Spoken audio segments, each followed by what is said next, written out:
Heather Wells and the Single Mom blog present Single Mom Success, the place for single moms to find support, inspiration, and the path to their own success. Hey everybody, and welcome to today's Single Mom Success podcast. I hope you are having a fantastic day. Today's Single Mom Success podcast is entitled, Why Getting Fired Was the Best Thing That Ever Happened to Me. Yes, you heard that correctly. Getting fired was the best thing that ever happened to me. And I'm going to get into a little bit of more detail about that, obviously, here in a minute. But I just wanted to mention, just in case any of you haven't had a chance to check out the Single Mom blog, I definitely encourage you to go there. I post the new podcast there every single week. I also post other articles and blog posts and things of that nature there. Mostly it's been a lot of podcasts lately because I find talking to be a lot easier than typing. But I am going to be adding more and more content as we go, but I would definitely love to have you guys, check out that blog, become loyal readers. Please leave comments for any of the podcasts there. Also, you can leave comments on any articles there. It's a great resource for you guys. So anyway, that being said, I don't know if many of you know this, but I actually run my own business. I'm self-employed. I'm a single mom, obviously, and I work from home, which is awesome. The best thing. I love working from home. Now, I will definitely say not everybody likes to work from home. It's not something that everybody enjoys. If you're a social creature, definitely more difficult to work from home than working in an office environment where you have lots of people around all the time, or at a restaurant, or at, whatever, where you're working with other coworkers. Working from home gives you a lot of freedom, gives you a lot of opportunities, and I'm going to kind of dive into why this is the best thing that's ever happened to me, but like I said, it definitely has its downsides as well, and so we'll dive into those as well. So the reason I say that getting fired was the best thing that ever happened to me was about 8 years ago, I was working as a cocktail waitress at a local sports bar, and it was a great job in the fact that I enjoyed it. I liked the people. I enjoyed doing what I did. What I didn't like was that it paid very little. Obviously, as a waitress, you earn money from tips. That's where you earn your money. So it's definitely not always great. You can have bad nights, you can have good nights. You can have nights where you make a whole lot of money. You can have nights where you make absolutely no money, depending on the clientele, whether the bar was busy, things like that. I also, like I said, I really enjoyed the people that I worked with. I had a really crappy boss, though. The owner of the bar was not the friendliest of gentlemen. I mean, he was okay. I honestly think he was a little bit bipolar, because he was very, up and down. One minute he was great, he was fine, he was fun, making jokes with you, and then the next minute he was threatening to fire you because you didn't roll the silverware properly or something. He was just ran very hot and cold. This is also a gentleman who, while I was pregnant, I worked there all through my pregnancy with my daughter, told me that I couldn't eat during my shift. I wasn't allowed to eat, but I also didn't have a lunch break or a dinner break. I didn't have any of that. So I was a pregnant woman who wasn't allowed to eat. I was told if I ate, I would be fired. But I do have to say that the bartenders at the bar loved me, and they basically told him that they were not going to stop me from eating because I was pregnant and he could just kiss their butts. So, that being said, I also, the downside of that job is that I wasn't doing what I was good at. I had a background in administrative and executive assistant, office work. I knew how to keep schedules, manage schedules, respond to emails, file, administrative assistant duties, schedule appointments, things like that. And that was something that I enjoyed doing. So the reason that I was working as a cocktail waitress was because I could not afford childcare for my kids. And at the time that I started working at the bar, I only had the boys, and then I was pregnant with my daughter while I worked there. And it was very expensive to put my kids into childcare. And that was one of my biggest financial struggles all throughout my life. I mean, I had been on government assistance programs for the better part of my boys' lives at that point, and they were 7. And so I had been on and off government assistance programs for like 7 years, and it was never intended for me to be that way. I never intended on staying on government assistance for such a significant period of time, but I was in that, what I call the child care gap trap. And what that is I made too much money to qualify for assistance and not enough money to actually afford childcare. So I was having to take pay cuts in order to qualify so that I could afford childcare, so that I could get on assistance and have help with childcare. And I remember the conversations very vividly every single time I went in and I had to talk to them about getting on assistance, or I had to go meet with my caseworker, or whatever the case was, where I would sit there and tell them, look, I don't want you to pay my bills. I don't want you to buy my food. I don't want to get any money from you. All I want is help paying for childcare so that I can work a full-time job. That's all I need help with. But, it's kind of like in for a penny, in for a pound. You get one, you get all. And because of the fact that I did have to take a pay cut in order to qualify for the government assistant childcare, I ended up needing the food stamps. And so, I'll definitely get into, I'm sure I'll do another podcast in the near future about my issues with the government assistance programs, because I have a huge problem with people who automatically assume that as a single parent, we're just mooching off the system, and that we're doing it because we're lazy or whatever circumstance, to be perfectly honest with you. There was no way that I was going to get a significant enough amount of raise from my employer to afford childcare. So basically my circumstance was either I stayed at the income I was at, and I literally at one point in my life had to go to an employer and say, I have a question that I guarantee you have never heard before. And he said, what is that? And I said, I need to know if you can pay me less. I need less money. And he said, yeah, I have never heard anybody ask me that. And I told him my circumstances. And I said, look, this is how much I have to pay for childcare for my kids in order to work here full time.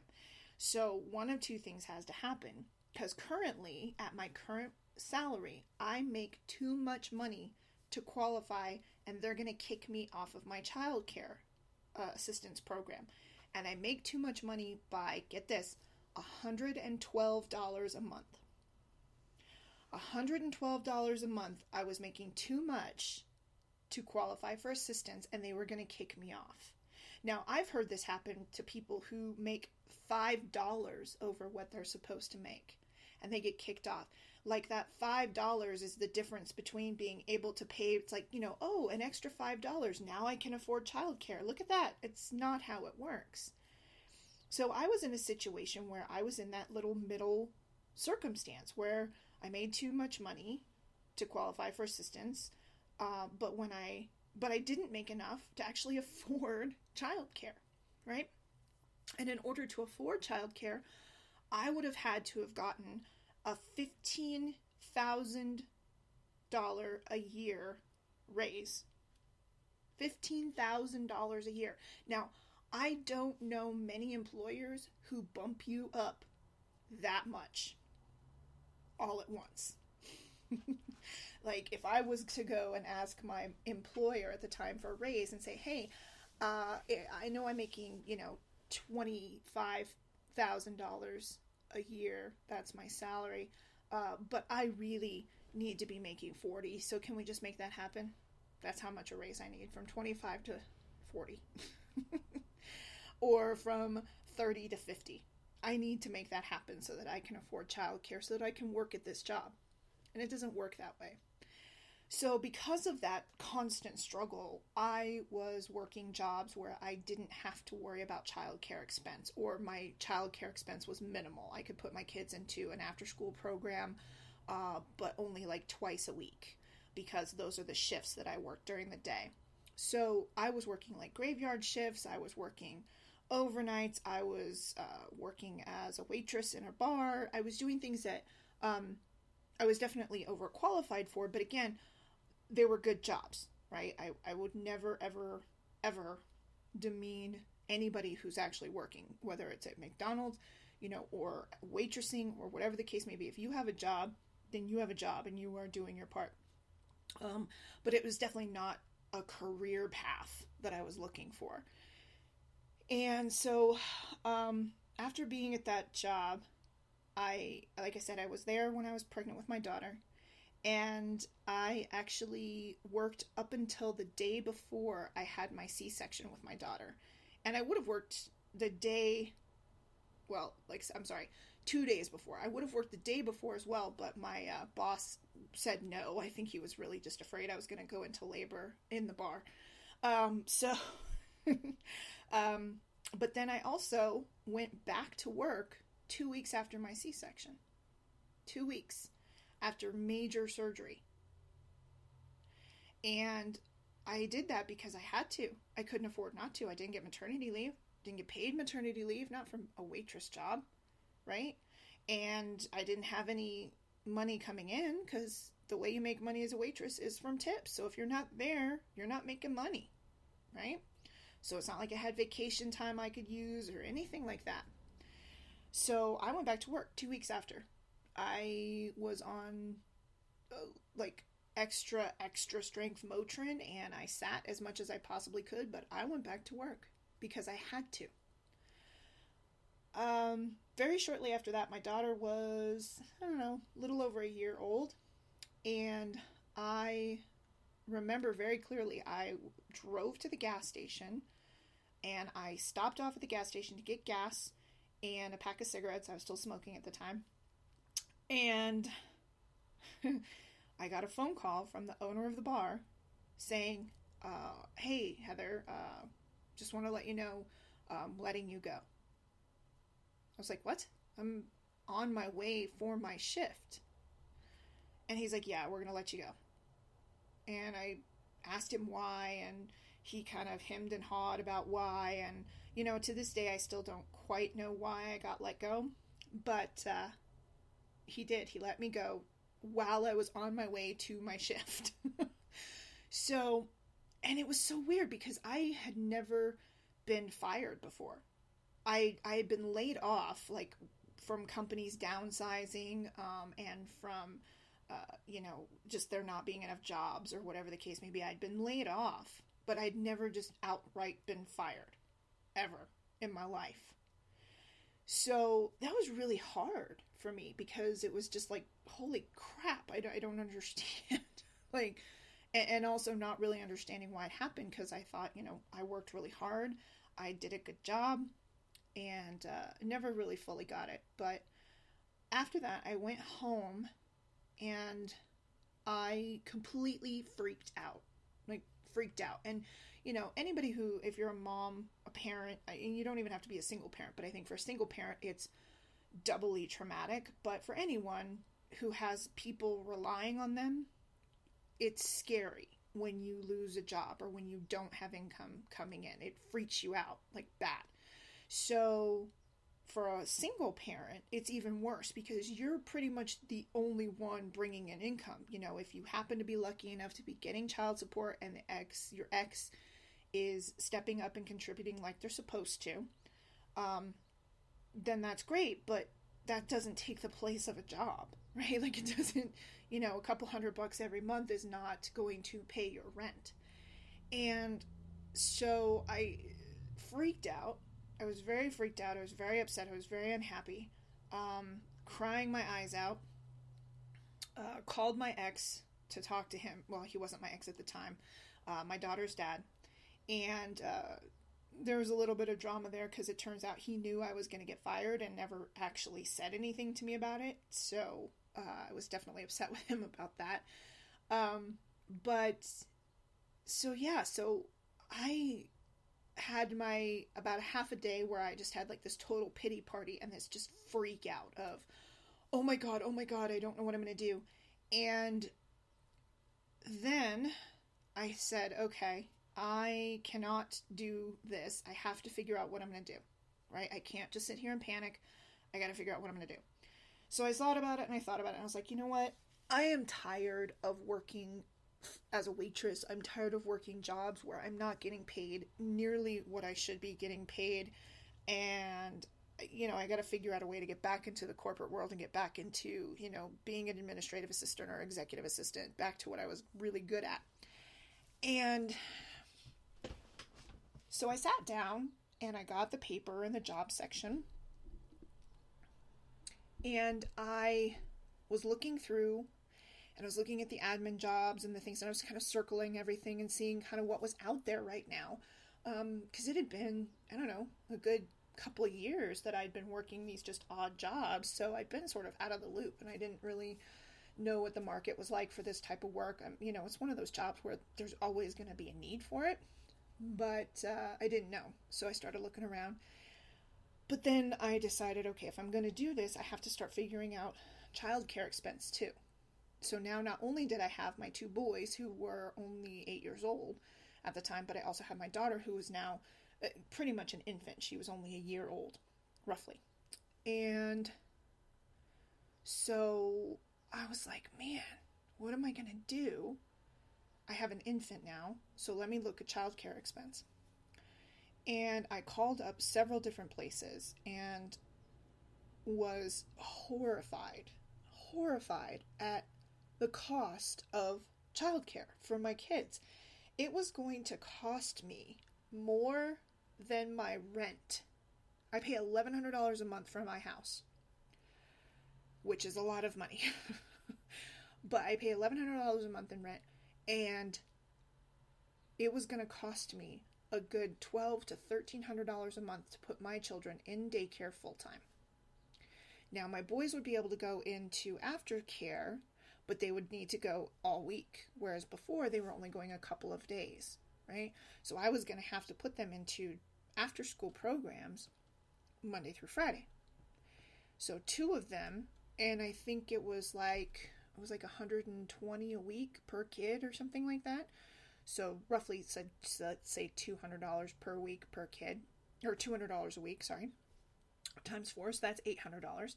And then it was going to cost me about that much, a little bit less, I think, to put my daughter in childcare per month. It was like $170, $180 a week. So it was almost the exact same cost for her as it was for both of my boys, which was asinine. So after I hung up with several of these places, I started to panic again. I started to freak out because I was just absolutely devastated. I'm like, I am going to have to work these dead-end jobs for the rest of my life, or at least until my children are old enough to be left home alone. And I thought about it, and I thought about it, and I thought about it, and I just decided, you know what? The only solution that is really going to work for me is if I don't have to pay childcare and I can make decent money. That's the only way things are going to ever get better for me and my family. And I couldn't figure out how I was going to make that happen, but it really just struck me kind of then and there of, I have to work from home. There is no other way for me to make this work except for working from home.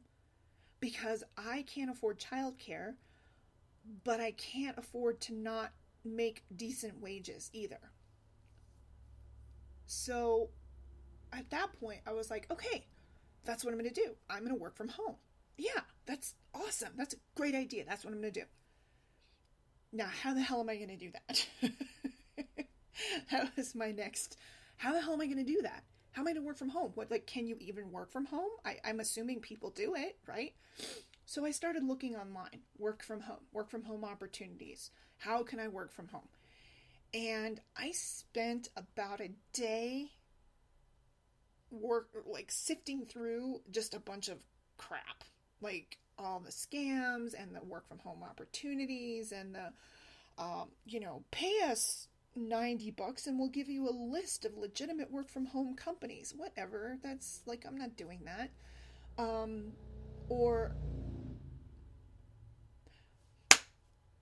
Or better yet, give us give us a bunch of money that you don't have, and we'll bring you in on this business opportunity. And in order to make money, you will have to sign up, 15 more people. And in order to make even more money, they'll have to sign up 15 more people. I sifted through all of that nonsense. The multi-level marketing platforms, the scams, the bull crap that was out there. Now that's not to say that there aren't decent business opportunities out there. People make very good livings off of Mary Kay and Avon and Jamberry nails and Party Light and Scentsy and all that stuff, but that's not really me. Selling things, it's not really my strong suit. I don't want to be a salesperson. I want to just do a job and earn a wage for my time. That's what I want to do. And I really wasn't sure how I was going to do that. And I actually miraculously stumbled upon a way to work from home as a virtual assistant. And I had never heard of this before. I had never ever heard of what we call a VA, a virtual assistant.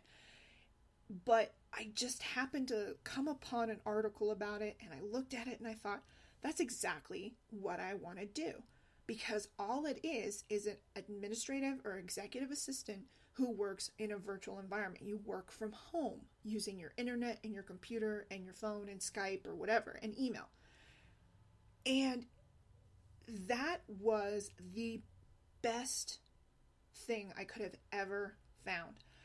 I spent the next 5 or 6 days just diving into what it meant to be a VA, how to be a VA, what to do, how to build a business, what to do starting to work from home.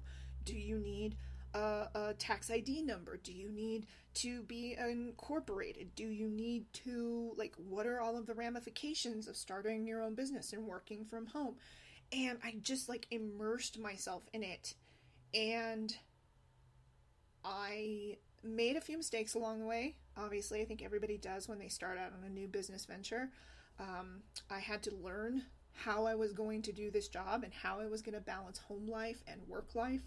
I had to learn how I was going to, balance finances, because while I said there are lots of ups and downsides to being self-employed and working from home, one of the downsides is there's no guarantee of income, right? There's no guarantee that you'll have work. There's no guarantee that you'll have clients. But here's the upside. And this is why I say that getting fired was the best thing that ever happened to me. I make my own hours. I work when and where I decide to. I can work wherever I want to, provided I have a laptop and an internet connection. I can take my laptop down to the Starbucks, use their free Wi-Fi, and work if I want to. I am able to work whenever it is that I want, which actually is very, very helpful because I have special needs children. One of the things that caused a lot of problems with some of my employers was the fact that because of my child's special needs, I had to take time off of work. There were lots of times that I got called in from the school saying, hey, we need you to come get your son because he's having a meltdown and banging his head on the ground. We need you to come get your son because he threw a chair at another kid. I also had to do a lot of doctor's appointments, neurology appointments, neuropsych evaluations. I don't know if you've ever had to do a neuropsych eval, but it takes all day. You spend all day at the hospital or doctor's office while your child gets tested. MRIs, CAT scans, all of those things, or simply just when my child is sick. I am still able to work and earn money from my clients while I'm home with my children who are sick. They miss school, but I'm still home and I can work and take care of my kids. So really, I get the best of both worlds. I can earn money and make sure my kids are okay as well if they're not feeling well. I can take my kids to the doctor's office in the middle of the day without it causing a problem. I can also decide, you know what, today's a nice day. I'm taking the rest of the day off and we're going to go to the zoo. And so that is one of the best things about being self-employed and starting my own business, is that freedom that it allows me. The next best thing is financially. I was able to finally, after 8 years of being on and off government assistance, well, let's say 9 because it did take a little while, I was able to get completely off of all government assistance programs. No daycare assistance, no food stamps, no cash, no nothing. The only thing that we did receive was medical for my kids. That is the other downside to being self-employed. You do not have an employer that provides medical. But nowadays, with all of the different changes in healthcare and the Affordable Care Act and all these different things, it's actually easier to get healthcare for people like me who are not wealthy by any means, but I can afford to pay for insurance. I just can't afford to pay out the nose for insurance, right? Or if you're still making under a certain amount of money, you can still qualify for the Medicaid program. But it's allows you to have that financial freedom because I don't have to worry about paying for childcare anymore. I am not missing out on work because of anything to do with my kids. The best part about doing what I do and working as a virtual assistant, I used to be a virtual assistant. Now I've merged into something else, and I'll probably do another podcast about that. But I took my VA knowledge and I merged it into a consulting type of position. So I no longer do assistant work. I am a consultant, which is a better, broader spectrum, and it allows me to charge more money for my services. But this was after years of being a VA. So with that, as a virtual assistant, you don't work for just one person. I mean, you can work for just one person if that's enough to, meet your financial needs, if they have that much work for you. But the great part about being a VA is you get paid for only the time that you work. So it's, if your tasks take you an hour, then you get paid for that hour. If they take you a half hour, then you get paid for half hour. But if you have one client who only has 5 hours worth of work for you every week, you can't survive on that. So you can go out and pick up another client and another client and another client. So instead of just having one client and hopefully getting enough money from them, you can pick up multiple clients, do multiple different tasks, multiple different jobs and things for them, and get paid from each one of them. I mean, how awesome is that? Think about if you're working a job right now, and let's say you're working as a waitress, and your tips are really, really, really slow. Well, you have to be at that waitress job from, 2 o'clock in the afternoon to, 11 o'clock at night, right? You can't go elsewhere and make more money during that time. As a VA, if your client only needs you for a set amount of time, there is nothing in the world that says you can't go and pick up more clients for more money doing other tasks for them as you need. If you do graphic design, you can have multiple graphic design clients. I mean, this is what businesses do. They have multiple clients. They don't just have one company or one client that provides them with their income. Lawyers' offices have multiple clients. Doctors have multiple clients. Advertising firms have multiple clients. So there's nothing in the world that states as a VA who owns their own business and works from home, you can't have multiple clients. And those different clients can pay you at different rates, right? You can have some that pay you $10 an hour. You can have some that pay you $15 an hour. You can have some that pay you $30 an hour. Depends on your skill set, depends on what you do for them. And that is another great part. You set the terms on how much you make. And here's the key thing. When I first started out, I was only charging like $10 an hour, $10 or $12 an hour. But the thing is there's a big difference between charging $10 and $12 an hour, being able to survive on $10 and $12 an hour if you have to pay for childcare and if you don't. You can't survive on $10 an hour and afford childcare in the way the world is right now. But you can survive on $10 an hour if you don't have to pay childcare expense. You can survive on $10 an hour if you have 8 other clients who are paying you $10 an hour. And you can work the hours that you can work. If during the day you have a small child and you can only work a couple hours while they're napping, and then you do most of your work for your clients after your child has gone to bed, there were many nights where during the day I would work when I could while the kids were at school, but I had my daughter and she was still a baby. So there were always breaks in what I was doing. But when they went to bed, I worked from 9 o'clock at night until midnight, 1 o'clock if I had to. I did whatever I needed to do in order to get the client work done.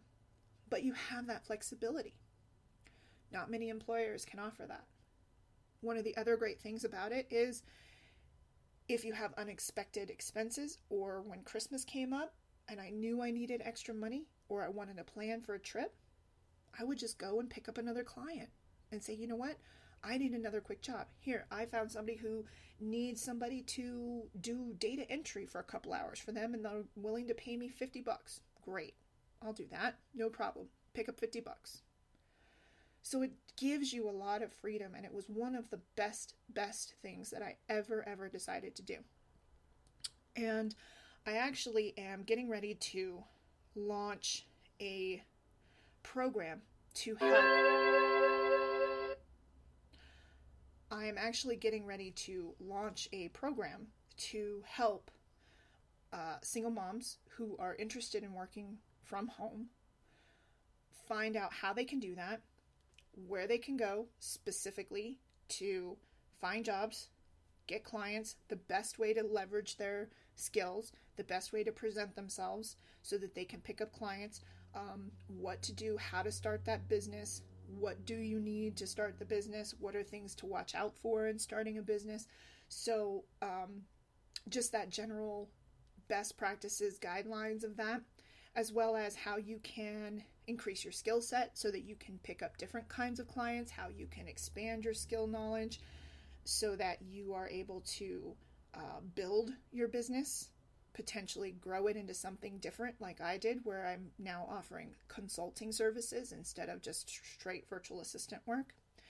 And, things like contracts and how to establish that rapport with a client, what to do when you have a bad client, because that happens as well. Here's one of the best perks, one of my other favorite perks, is being able to fire a client. And I've actually been able to do this, and it's actually a wonderfully liberating feeling. Having a client I had a client who quite literally made me miserable, just made me so unhappy. When my phone would ring and I would see it was him, I would tense up and I would be so miserable. I didn't even want to pick it up. And I thought to myself, you know what? I didn't get into business for myself to be unhappy. I did this so that I could have a better quality of life for me and my family. And I'm not willing to be miserable just to have you as a client when I could ditch you and get another client who doesn't make me unhappy. So I've actually fired clients before because we weren't a good fit. He made me very unhappy, and in turn, I did not want to do work for him. It was not a good work relationship. And so that's what I did. Let him go and found another client to replace him that made me infinitely happier, and we were both, the client and I, so happy with each other, right? So those types of things. The downsides to working from home, what to watch out for, whether or not it's a good fit for you, things of that nature. So if you've ever thought about working from home, whether it would be a good fit for you or not, I would actually encourage you to click the link at the bottom of this post. If you're not listening to the podcast from or at the Single Mom blog, you can go to thesinglemomblog.com/working from home. And that will actually bring you to the page that this podcast is posted on. And there will be a link at the bottom where you can go and download a free report that I created that is called, Is Working at Home for Me? 7 Things to Consider Before You Start a Home-Based Business. And it's basically just some things to think about, to really consider, so that you can kind of decide whether or not working from home is even something that you could do, because like I said, it's not for everybody. Not everybody wants to be at home by themselves. They like being out in the work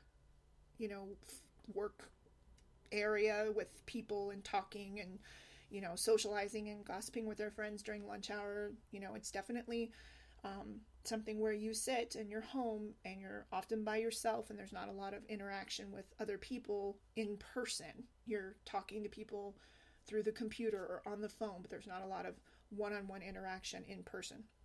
And not everybody is equipped to do that. That's not their strong suit. And there's nothing wrong with that. Like I said, it's just not something that everybody wants to do. There's also the consideration of, are you motivated? Are you self-motivated? Can you be the person who knows what their deadlines are, knows what their tasks are, and gets them completed without somebody on them, without a boss, a quote-unquote boss, driving what they're doing? Because again, not everybody is like that. Not everybody has that self-control, I guess would be a word for it. Maybe not the best word, but I've talked to other people about working from home, and they're like, you know what, I can't do that. I know that I would get distracted. I would get, off topic. I would get, I would spend time on Facebook. So it definitely takes a certain amount of concentration, dedication, and the ability to just kind of remain focused on the task at hand. And it is a challenge. I mean, I have that same challenge all the time. There are many days where I sit there and I'm like, oh, okay, I have all these things to do, but my bed is right over there, and maybe I should take a nap instead. So it's definitely, there are challenges. So I really encourage you to go and download that. It's totally free. It's just a couple of things, 7 things actually, to kind of think of and decide whether or not it is a good fit for you. And it's totally free. Just download it. It's a little PDF report. I think it's only 6 or 7 pages long. Nothing real major. And then if you decide that it is something that might be a good fit for you, please leave comments below in the blog and let me know if it's something that you're interested in, if you've thought about it, why maybe you've decided you can't do it, or why you shouldn't do it, or have you thought about it and just didn't know quite where to start. I would love to hear your questions, love to hear your feedback. And like I said, I will be launching a new program here in the next few weeks that actually walks people through how you can start your own business in this field of being a virtual assistant. And I guess you don't necessarily have to be a virtual assistant. It definitely depends on your skill set. But because that's where I started, that's kind of where I focus. But it doesn't mean that you couldn't do it yourself in another field, depending on what your skill set is. But I highly encourage you, like I said, to download the free report. And again, if you're listening to this podcast and you're not on the Single Mom blog, I really encourage you to go there, take a look at it, check it out. There's other podcasts maybe that you missed that you haven't seen. There's other posts. I think there's a very funny post about how I had to fix my washing machine the other day because it decided to break, and I fixed it myself, which was an experience. So, and like I said, I'm always adding more and more content to it as we go and as I stumble through this parenting life of mine. So I hope that you enjoyed this. I hope that it was helpful, and I hope that maybe it inspired you to maybe start down a new path for yourself, one that would help you spend more time with your kids and enjoy your life a little bit more and have a little bit more independence for yourself, both personally and financially and spiritually. Like I said, it was definitely the best thing that ever happened to me. Getting fired was the best thing that could have possibly ever happened to me. So, and I know that that's not something that anybody ever really says that often. So I hope you have a fantastic day, and we'll talk to you again soon. Take care. You've been listening to the Single Mom Podcast, the place to go for support, encouragement, and maybe a few laughs along the way. Please also make sure you head on over to the Single Mom blog for more great stuff for single moms. We have resources, free things to print out, great articles. Can't wait to see you there. Be sure to leave feedback and comments because we love hearing from other single moms. And if you like this podcast, please be sure to subscribe.